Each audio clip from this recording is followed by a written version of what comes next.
i7 ગુજરાતનો અવાજ। નમસ્કાર દર્શક મિત્રો, i7 ન્યૂઝ ગુજરાતીની સાથે હું છું આપની સાથે પાયલ બામભણિયા। તો જોઈએ આજના મહત્વના સમાચાર।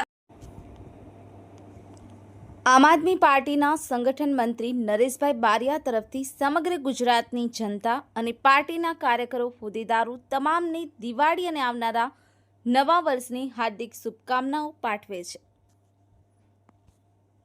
આમ આદમી પાર્ટી સંગઠન મંત્રી નરેશ બારિયા તરફથી દિવાળી અને નવા વર્ષની ગુજરાતની જનતાને આપનું જીવન સુખમય સમૃદ્ધિમય બની રહે એ માટે પ્રભુને પ્રાર્થના કરું છું।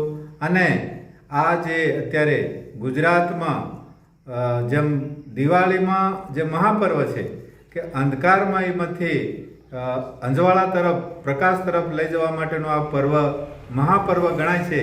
એ જ રીતે આપણે આવતું વર્ષ ગુજરાતની જનતાને સુખમય સમૃદ્ધિમય બનાવવા માટે જે અત્યારે પ્રથા ચાલી રહેલી છે, એ ભ્રષ્ટાચારની પ્રથા હોય, શોષણખોરીની પ્રથા હોય, ટકાવારીની પ્રથા હોય, કડધા પ્રથા હોય, આ તમામ પ્રથાઓને નાબૂદ કરવા માટે ગુજરાતની જનતાએ ખરેખર લોકશાહીની ઢબે વિરોધ કરવો જોઈએ અને આ નીતિઓને ઈમાનદારી તરફ લઈ જવા માટે દરેકે આના વિચારો પોતાના જીવનમાં પણ ઉતારવા જોઈએ।